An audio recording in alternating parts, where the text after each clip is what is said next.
আসসালামু আলাইকুম। আমি মোহাম্মদ রুবেল মল্লিক। জনাব আসিফ নজরুল স্যার, আপনাকে লাস্ট ওয়ার্নিং দিয়ে দিচ্ছি।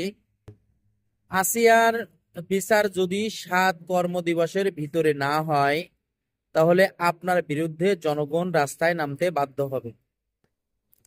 আপনি এক সংবাদ সম্মেলনে বলেছেন 7 দিনের ভিতরে আসিয়ার বিচার কাজ, আসিয়া 7 কর্মদিবসের ভিতরে আসিয়ার বিচার কার্য শুরু হবে। কেন 7 কর্মদিবসের ভিতরে আসিয়ার বিচার কার্য শুরু হবে বুঝলাম না। কেন 7 কর্মদিবসের ভিতরে আসিয়ার বিচার কার্য শুরু হবে?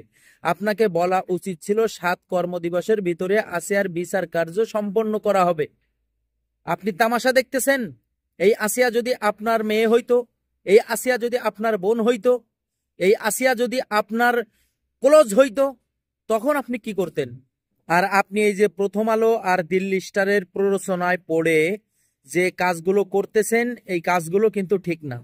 আমরা কিন্তু সবকিছু জানি। যদি পাবলিকের সামনে আপনার মুখোশ উন্মোচন করে দেই, তাহলে আপনার ওই চেয়ার কিন্তু পাছার নিচে থাকবে না।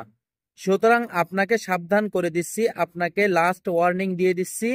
আসিয়া আমাদের বোন, আসিয়া আমার বোন, আসিয়া বাংলাদেশের সবার বোন। সুতরাং আসিয়ার বিচার কার্য 7 কর্মদিবসের ভিতরে আপনাকে সম্পন্ন করতে হবে। আর যদি না করেন তাহলে অন্যথায় বাংলাদেশের জনগণ কিন্তু অন্য ব্যবস্থা নিবে।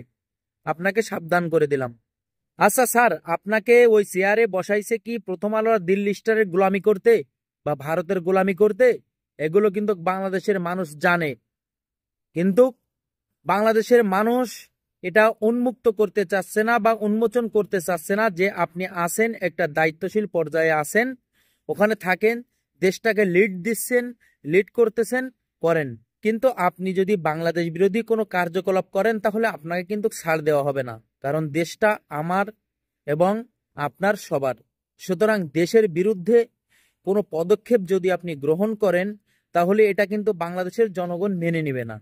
সুতরাং আপনি এই যে আসিয়ার বিচার কার্য কি বান্ডেল পাইছেন, বান্ডেল বান্ডেল পাই আসিয়ার বিচার কাজ সম্পন্ন করার যে গাফিলতি করতেছেন বা যে দীর্ঘায়িত করার যে চেষ্টা করতেছেন, এই চেষ্টা সফল হবে না। বান্ডেল যতই খান, আপনি ইতিমধ্যে বিভিন্ন জায়গায় মামলা বাণিজ্য করতেছেন, এটা কিন্তু সবাই জানে, কিন্তু কেউ বলতেছে না। আগেই একটা কথা বলেছি যে আপনার অপরাধ মানুষ জানে, কিন্তু কেউ কিছু বলতেছে না। কারণ আপনি ঢাকা বিশ্ববিদ্যালয়ের মতো এক শিক্ষা প্রতিষ্ঠানের স্যার এবং বাংলাদেশের আইন মন্ত্রণালয়ের দায়িত্বে আছেন। সুতরাং আপনারা কিন্তু বাংলাদেশের জনগণ বিশ্বাস করেই ওখানে বসাইছে। আপনি সেই বিশ্বাসের মর্যাদা যদি না রাখেন তাহলে সারা জীবন কিন্তু আপনাকে পস্তাতে হবে, সারা জীবন কিন্তু মানুষের ঘৃণা বয়ে যেতে হবে আপনাকে। সুতরাং বাংলাদেশের টপ অফ দ্য কান্ট্রি এখন এই আসিয়া, এই আসিয়ার বিচার কার্য আপনাকে দ্রুত সম্পন্ন করতে হবে। ধর্ষক যেই হোক বা আসিয়ার ধর্ষণের সাথে যেই জড়িত থাক, তাদেরকে আইনের আওতায় এনে সর্বোচ্চ শাস্তি তাদেরকে দিতে হবে এবং এই শাস্তি কার্যকর করতে হবে। যদি কার্যকর করতে না পারেন তাহলে আপনি চেয়ার ছেড়ে দেন। আপনার থেকেও ভালো ভালো লোক আছে যারা ওই চেয়ারের যোগ্য এবং ওই চেয়ারে বসে ওই চেয়ারের যে মর্যাদা, সেই মর্যাদা রাখার মতো লোক বাংলাদেশে এখনো বিদ্যমান। সুতরাং যদি আপনি দায়িত্ব ঠিক মতো পালন না করতে পারেন তাহলে চেয়ার ছেড়ে দেন। খামাখা চেয়ার ধরে বসে থাকেন না। কারণ এটা বাংলাদেশ, এটা আগের সেই বাংলাদেশ নেই, এটা নতুন বাংলাদেশ। সুতরাং আপনাকে লাস্ট ওয়ার্নিং দিয়ে দিলাম।